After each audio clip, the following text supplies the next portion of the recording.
আজকে কেন মুর্শিদাবাদে হলো? দুজনকে মারা গেছে, শুধু সিপিআইএম এর কর্মী মারা গেছে, দাঙ্গা আটকাতে গিয়ে মারা গেছে। তাকে ধর্ম পরিচয় খুন করা হয়েছে, তাকে তো খুন করা হয়েছে সে দাঙ্গা বিরোধী বলে। তার এখানে প্রশ্ন হচ্ছে কে দাঙ্গার পক্ষে আর কে দাঙ্গার বিরুদ্ধে। আজকে কেন মুর্শিদাবাদে হলো? দুজনকে মারা গেছে, শুধু সিপিআইএম এর কর্মী মারা গেছে, দাঙ্গা আটকাতে গিয়ে মারা গেছে। তাকে ধর্ম পরিচয় খুন করা হয়েছে, তাকে তো খুন করা হয়েছে সে দাঙ্গা বিরোধী বলে। তার এখানে প্রশ্ন হচ্ছে কে দাঙ্গার পক্ষে আর কে দাঙ্গার বিরুদ্ধে। বাবা সেলিম সাহেব, এই যে একেবারে টুরু লাভ, 14 তলার মালকিনের জন্য ঠিক এইভাবেই ব্যাটিংটা করতে হবে।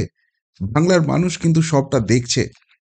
উনি মুর্শিদাবাদে গেলেন, দুজন সিপিএম এর কর্মী নাকি সেখানে মারা গেছেন তারা দাঙ্গা রুখতে গিয়ে। সত্যি কথাটা বলার সৎসাহস হলো না। বাংলা যখন জ্বলছে, আপনারা নাকি ধর্ম নিরপেক্ষ দল, আজকে আজকে সৎসাহসটা হলো না সত্যি কথাটা বলার। এই রাজ্যের হিন্দুরা কিভাবে প্রাণ দিচ্ছে, কিভাবে অত্যাচারিত নিপীড়িত হচ্ছে, বা আপনি আপ্রাণ চেষ্টা করে যেতে পারেন, আর সেই জন্যই এই আপনার দল শূন্য থেকে মহাশূন্যের দিকে যাচ্ছে। কিন্তু যার উপরে বাংলার মানুষ ভরসা করছে, সেই শুভেন্দু অধিকারী মাননীয় বিরোধী দলনেতা, তিনি তো মুখোশটা পুরোপুরি খুলে দিলেন। এই ঘটনার পরিপ্রেক্ষিতে আজকে এক্স হ্যান্ডেলে শুভেন্দুবাবু একটা দীর্ঘ পোস্ট করেছেন এবং সেখানে তিনি পরতে পরতে ছত্রে ছত্রে এই নিয়ে কথা বলেছেন। কি বলেছেন শুভেন্দু অধিকারী, তার কথাটাই কোট আনকোট আপনাদের পড়ে শোনাচ্ছি।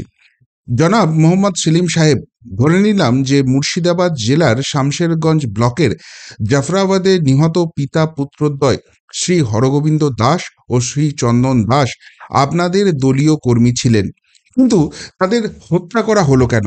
আপনি বলছেন ওনারা দাঙ্গা রুখতে গেছিলেন, কিন্তু আপনার বক্তব্য ও পরিবারের লোকজনের থানায় দায়ের করা অভিযোগপত্রে উল্লেখ করা বিবরণের মধ্যে সামঞ্জস্য খুঁজে পাওয়া যাচ্ছে না।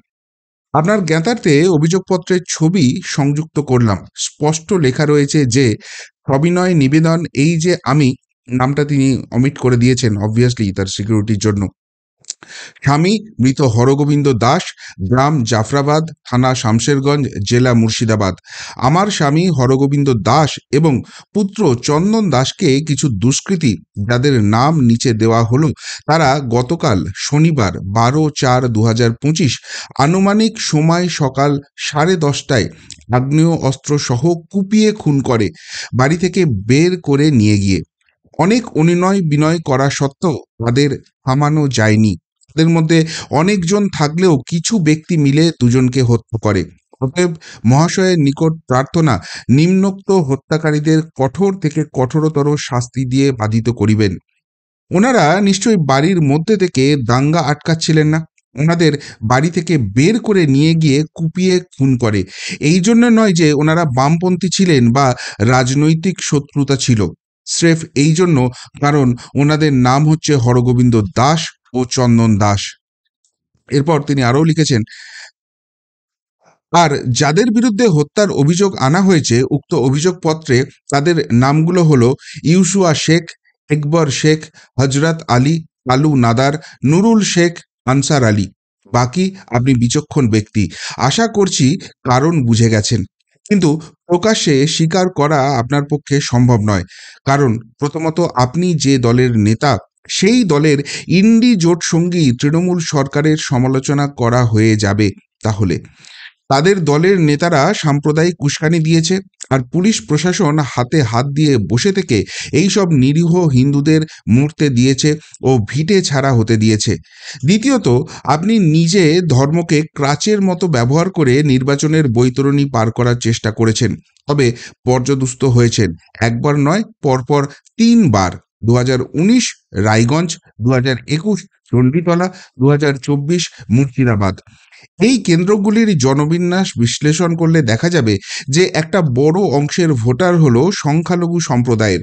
তাই আপনার সৎসাহস নেই এটা বলার যে কেন হরগোবিন্দ দাস ও চন্দন দাসের প্রাণ গেল, তাদের জন্য তারা প্রাণ হারালেন এবং ঠিক কোন কারণের জন্য প্রাণ হারালেন আসলে যে ঘটনাটা ঘটেছে সেটা হচ্ছে এই যে ওয়াকফ বিরোধিতা হচ্ছে, সেই ওয়াকফ বিরোধিতাকে সামনে রেখে একদিকে সংখ্যালঘু সম্প্রদায়ের ভোট ব্যাংক সেটাকে কনসলিডেট করার চেষ্টা করা হচ্ছে, যাতে সেটা কিছুতেই হাতের বাইরে বেরিয়ে না যায়। গত 14 বছরে এই সংখ্যালঘু সম্প্রদায়ের কোনো উন্নয়ন এই সরকারের, বর্তমান রাজ্য সরকারের হাত ধরে হয়নি, এমন অভিযোগই কিন্তু বারবার উঠে এসেছে। তাদের অর্থনৈতিক অবস্থা থেকে, সামাজিক অবস্থা থেকে সেখানে কোনো রকম কোনো পরিবর্তন হয়নি। আজকে সরকারি চাকরির দিকে তাকান তো, সেখানে সংখ্যালঘু সম্প্রদায়ের ঠিক কতজন মানুষ আছে? আজকে যদি বড় কোনো বিজনেসের দিকে তাকান, কতজন বিজনেসের স্কোপ পেয়েছেন? সবাইকে কার্যত পরিযায়ী শ্রমিক হয়ে যেতে হয়েছে। এবং যে স্লোগান দেওয়া হয় যে বাংলাকে গুজরাট হতে দেব না, বাংলাকে উত্তরপ্রদেশ হতে দেব না, অর্থাৎ এখানে বিজেপিকে আসতে দেব না, সেই গুজরাট, সেই উত্তরপ্রদেশ, সেই মধ্যপ্রদেশ, সেই মহারাষ্ট্র, সেখানে গিয়ে তাদেরকে পরিযায়ী শ্রমিক হতে হয়েছে। এবং এই জায়গাটা থেকে ভোট ব্যাংকটা একটা একটা একটা ভেঙে চুরে চুরমার হয়ে যাওয়ার মতো জায়গায় এসে গেছে। সুতরাং নির্বাচন আসছে, এখানে বিজেপি ক্ষমতায় এলে ধরে ধরে সংখ্যালঘু সম্প্রদায়ের মানুষদের বাংলাদেশ এবং পাকিস্তানে পাঠিয়ে দেওয়া হবে। সিএএ হয়েছে, এনআরসি হবে, এই রাজ্যে কোনো মুসলিমকে আর থাকতে দেওয়া হবে না, এই জুজু দেখিয়ে তাদেরকে এক জায়গায় নিয়ে আসার চেষ্টা করা হচ্ছে। আর সেখানেই ওয়াকফ বিলটাকে, ওয়াকফ যে অ্যামেন্ডমেন্ট আইন এসেছে সেইটাকে হাতিয়ার করা হচ্ছে। বলা হচ্ছে এই আইনের মাধ্যমে মুসলিম সম্প্রদায়ের হাতে থাকা তাদের ধর্মীয় ভাবাবেগের জায়গা, যে মাদ্রাসা রয়েছে, যে মসজিদ রয়েছে, যে সম্পত্তি রয়েছে, সমস্ত কিছু মোদী সরকার নিয়ে নেবে, হিন্দুরা নিয়ে নেবে। আর সেই জায়গা থেকেই এই এই গুজব থেকেই কিন্তু সমস্ত কিছু হচ্ছে। আর সেই কথা স্বীকার করে নিচ্ছেন খোদ রাজ্য পুলিশের ডিজি রাজীব কুমার, এডিজি আইন শৃঙ্খলা জাভেদ শামীম। তারা অবধি বলছেন যে মুসলিম সম্প্রদায়ের কানে, এই যুব সমাজের কানে এই বিষ মন্ত্র ঢুকিয়ে দেওয়া হচ্ছে, কিন্তু তার কোনো ক্ল্যারিফিকেশন এই রাজ্যের শাসক দল দিচ্ছে না, সরকার দিচ্ছে না। মাননীয় মুখ্যমন্ত্রী এগিয়ে এসে এই ক্ল্যারিফিকেশন তো প্রথম দিনই বলে দিতে পারেন যে অ্যামেন্ডমেন্ট যে অ্যাক্ট হয়েছে, ওয়াকফ যে অ্যাক্ট হয়েছে, সেখানের যে কটা ধারা রয়েছে কোথাও এই কথা বলা নেই যে মুসলিমদের সম্পত্তি কেড়ে নেওয়া হবে। তাহলে তাহলে এই জিনিসটা কেন এগিয়ে যেতে দেওয়া হচ্ছে? আর 2 নম্বর যে জায়গাটা হচ্ছে সেটা হচ্ছে যে সংখ্যালঘু সম্প্রদায়ের পাশাপাশি তাদের আরেকটা অংশেরও ভোট ব্যাংক চাই, তাদেরকে ঘরে ঢুকিয়ে দিতে হবে। তারা যাতে কিছুতেই না ইউনাইটেড হতে পারে, তারা যাতে কিছুতেই না এই সরকারের বিপক্ষে ভোট দিতে পারে, তাই কি এই লাগাম ছাড়া সন্ত্রাস হতে দেওয়া হচ্ছে? এই প্রশ্নটাও কিন্তু বিজেপি বিরোধীরা তারা কিন্তু তুলে দিতে শুরু করে দিয়েছে। এবং একটা মজার ব্যাপার দেখুন, এখানে প্রত্যেক জায়গাতেই যে আক্রমণটা হচ্ছে, সেই আক্রমণের মুখটা হচ্ছে হিন্দুদের উপর। প্রত্যেকটা হিন্দু যারা যারা আক্রান্ত হয়েছেন, মারা গেছেন, ঘর বাড়ি পুড়েছে, দোকানপাট লুট হয়েছে, তাদের যে সামান্য সঞ্চয় রয়েছে সমস্ত কিছু লুটপাট হয়েছে হিন্দুদের উপর। তাহলে এখনো দাঙ্গাবাজদের কোনো জাত হয় না, দাঙ্গাবাজরা দাঙ্গাবাজ হয়, এই যে ফাঁপানো গুলি দেওয়া হচ্ছে, এটা মানুষ বিশ্বাস করবে? আর সব থেকে বড় কথা, এই শাসক দলের যারা সংখ্যালঘু নেতা রয়েছেন তাদেরকে দিয়ে কিন্তু আর খাওয়ানো যাচ্ছে না, তাদেরকে দিয়ে মানুষকে আর বোঝানো যাচ্ছে না। তাই কি জোট সঙ্গীকে এইভাবে এগিয়ে দিতে হয়েছে? আর সেই জন্য এই রাজ্যের বিরোধী দলনেতা হওয়া সত্ত্বেও শুভেন্দু অধিকারী, তাকে কিন্তু কিছুতেই মুর্শিদাবাদে যেতে দেওয়া হচ্ছে না। অথচ মোহাম্মদ সেলিম, একটা পার্টি যাদের বিধায়ক সংখ্যা, সাংসদ সংখ্যা জিরো, গোল্লা, নির্বাচনের পর নির্বাচনে সেটা আমরা দেখছি, তিনি সেখানে চলে যেতে পারছেন, তার দলের যুবনেত্রী সেখানে চলে যেতে পারছেন। আর সেখানে গিয়ে তিনি কি করছেন? তিনি এই রাজ্য প্রশাসনের দিকে আঙুল তোলার সৎসাহস দেখাতে পারছেন না। তিনি বলতে পারছেন না যে এই হরগোবিন্দ দাস, এই চন্দন দাস যারা বাড়িতে বসেছিল, তাদেরকে বাড়ি থেকে টেনে নিয়ে গিয়ে কুপিয়ে হত্যা করা হয়েছে। বাড়ির পরিবারের লোকজন অনুনয় বিনয় করেছে, কিন্তু কেউ কথা শোনেনি, এই কথা বলতে পারছেন না। এবং এই কথাটা সেলিম সাহেবকে কেন আজকে ব্যাটন ধরতে হচ্ছে? কেননা শাসক দলের যারা সংখ্যালঘু মুখ, ফিরাদ হাকিম, সিদ্দিকুল্লাহ চৌধুরী, হুমায়ুন কবির, তারা মুখ খুললে আর মানুষ সেটা খাচ্ছে না, আর মানুষ সেটা নিতে পারছে না। ধর্ম নিরপেক্ষতার বুলি আর কাজ করছে না। দেখুন, এই ওয়াকফ বিরোধিতার নামে গোটা রাজ্যে হিন্দুদের উপর যে আক্রমণ হয়েছে, তাতে হিন্দু সমাজ কিন্তু শঙ্কিত হয়ে পড়েছে। বিশেষ করে বাংলাদেশের ঘটনা দেখার পর যারা ভাবছিলেন এতদিন, যারা ভাবের ঘরে ছিলেন, যারা যারা জেগে ঘুমোচ্ছিলেন, ভাবছিলেন বাংলাদেশ একটা আলাদা কান্ট্রি, ওখানে হয়েছে, আমাদের এখানে এসব কিছু হতে পারে না। কিন্তু হিন্দুরা যে যে এলাকায় সংখ্যালঘু হয়ে পড়ছে, সেখানে যে কি পরিমাণ তাদের উপর অত্যাচার চলছে, একের পর ঘটনায়, একের পর এক ঘটনায় সেটা কিন্তু প্রমাণিত হয়ে যাচ্ছে। সেটা বেলডাঙ্গা হোক, সেটা মোথাবাড়ি হোক, সেটা শামশেরগঞ্জ হোক, সেটা আমতলা হোক, যেখানে যেখানে হিন্দুরা সংখ্যালঘু হয়ে পড়ছে, তাদের পার্সেন্টেজ কমে যাচ্ছে, সেখানেই কিন্তু তাদের উপর আক্রমণটা নেমে আসছে। এই নিয়ে কিন্তু হিন্দু সমাজ রীতিমতো ফুঁসছে।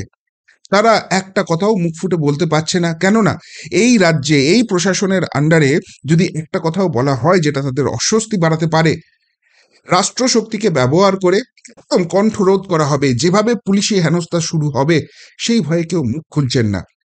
কিন্তু তার মানে এইটার পরিপ্রেক্ষিতে কারোর ঘুম ভাঙেনি তা কিন্তু নয়। এইটার পরিপ্রেক্ষিতে ঘুম ভেঙেছে এবং তারা ডিসাইড করে নিয়েছেন যে বাঁচতে হবে। আর বাঁচতে গেলে 2026টাই এই রাজ্যের হিন্দুদের জন্য শেষ সুযোগ। তারা যদি ভোটটা সঠিক জায়গায় না করতে পারে, তারা যদি এই রাজ্যে পরিবর্তন আনতে না পারে, তাহলে আজকে যেটা শামশেরগঞ্জে হচ্ছে, আজকে যেটা মহতাবাড়িতে হচ্ছে, সেটা কালকে তোমার বাড়িতে হবে না তো? এই সন্দেহ তাদের মধ্যে কিন্তু ঢুকতে শুরু করে দিয়েছে। ফলে তারা কিন্তু ক্রমশ ক্রমশ ডিসিশন মেকিং হয়ে যাচ্ছে। আর অন্য কোনো ভাবনার জায়গায় তারা নেই।